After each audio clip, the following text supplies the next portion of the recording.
Last year, parang akala natin, parang di na matatapos. Pero nanaig, nagtagumpay ang mga anak ng bansang kaharian dahil sa kanyang hinirang na anak.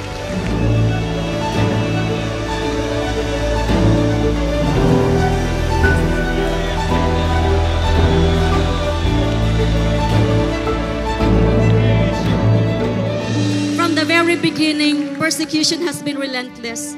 Yet the Son never wavered in His faith. Makita man nato mga igsoon, the rise of the kingdom nation is unstoppable. The Son's message has conquered millions of people around the globe, transforming lives and hearts. People have truly understood who the appointed Son of God is. In Jesus' name, by the power and the glory of the mountains moving. Every mountain has to move. Every place shine. In Jesus' name. We should have a grateful heart, mapagpasalamat sa lahat na biyaya na binuhos ng Ama sa kanyang bansang kaharian. Pinagpala ang bansang kaharian dahil sa hinirang na anak.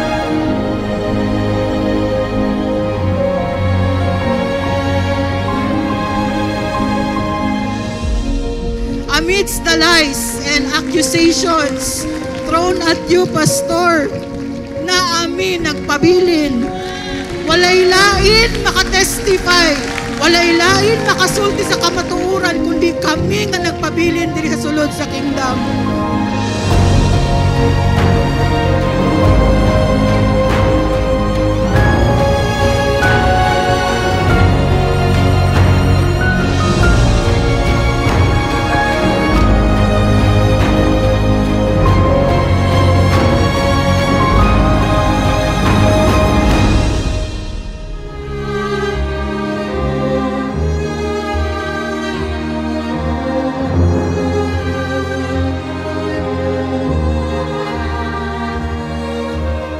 This very moment, I'd like to greet our beloved Pastor, Pastor Apollo Sikiboloy. Pastor, happy 40th anniversary po! Wish you were here, but you are in our hearts, in our minds, in our spirits every day of our lives. Praise the Father. So we give glory, we give honor, thanks, and praises to the Father sa kadaghan nagihatag sa amahan, napanalangin sa tuang kinabuhi. And we are living testimonies, all of us right here mga kapatid. We are testimonies of how the message of the Son changed us. So today, sons and daughters of the Almighty Father, in behalf of the appointed Son of God, Pastor Apollo Sikiboloy, let's celebrate the 40th anniversary celebration. This is the year of maturity. This is the year of life.